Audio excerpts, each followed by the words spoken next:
Hello everyone. Hope you are all in the best of spirits, health and disposition. Today we are going to discuss the sixth lecture of the Principles and Practice of Homeopathy by Dr. Richard Hughes. Similia Similibus. After talking about the sensations and phenomena of diseases and drug actions in the previous lectures, Dr. Richard Hughes now focuses on putting them together, that is, the knowledge of disease and the knowledge of drug actions to attain cure. One thing that must be very clear in your mind is that a drug's action is determined by its effects on healthy human beings. A human being is a multifaceted, complex and vital organism. तो एक drug substance का जो effect रहेगा उसके ऊपर ज़रूरी नहीं है कि एक ही प्लेन पर या एक ही लेवल पे इफेक्ट करेगा, वो डिफरेंट लेवल पे डिफरेंट इन्फ्लुएंसेस दिखाएगा, राइट? तो हम लोग क्या सभी लेवल और सभी स्फीयर्स के एक्शन को ले सकते हैं होम्योपैथिक ट्रीटमेंट के लिए? आपको क्या लगता है? Let me know in the comment section below. Dr. Hughes talks about 3 types of effects that a drug substance can have on a healthy human being. First, its mechanical effect. Drug substances, being material substances, if introduced into the body in material dose, can have certain effects on the body based on its physical properties. For example, swallowing olive oil can help detach biliary calculi or crude mercury to overcome intestinal obstruction. Now, however harmless or effective that these methods seem, they do not come under the sphere of Similia Similibus.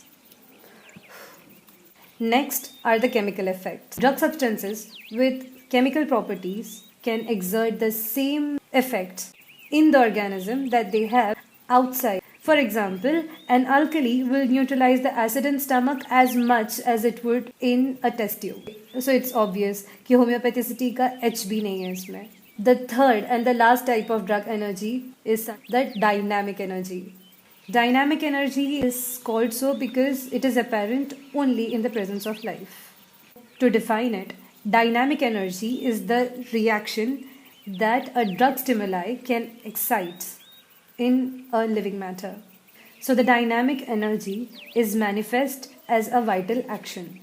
Vital action can be manifest topically, that is, on the skin and mucous membranes. For example, the nitrate of silver or silver nitrate, AgNO3, or arsenic can produce artificial inflammation on the tissues if applied topically.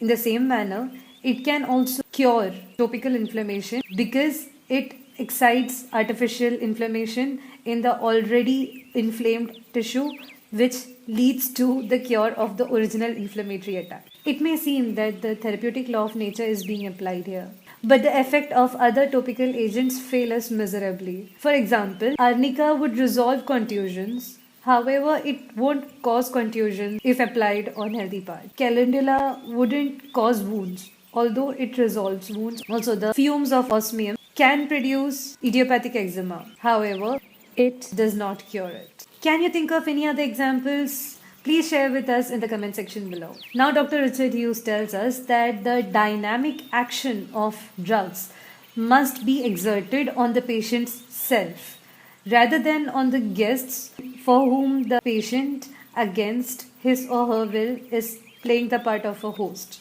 That is to say, it mustn't act on the parasites. Of course, parasites are also living matter, so one can debate that the dynamic action can be on the parasite as well.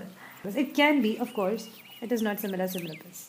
For example, sulfur ointment cures itch of scabies not due to the homeopathic action but because of its dynamic toxic action on the parasite Acarus scabiei.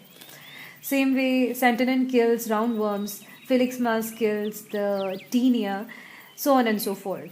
So the dynamic toxic action directly on the parasites rather than the host or the patient is not under the realm of Similia Similibus. Homeopathic action must be for the patient's self and not for the parasites.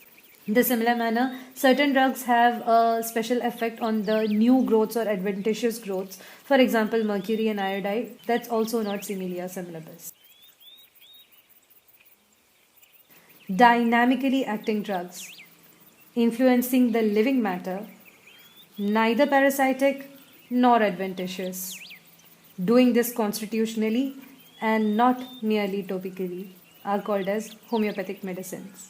From the list of such medicines, we reach the remedy based on the rule, let lights be treated by lights. The similarity required here are the pathogenic effects of the drug and the phenomena of diseases. तो dynamic constitutionally acting medicine मिल गए, चलो उनके effects के record भी है हमारे पास, अब इनको अप्लाई कैसे करें? I leave you with that question. Let me know your views in the comment section below. Give me a like if you like the content and found the video helpful. Subscribe to my channel if you haven't already and click on the bell icon to get the recent updates. Also, do not forget to share it with your friends who would like to know more about Hughesian philosophy. Thank you for watching. Stay safe, stay healthy.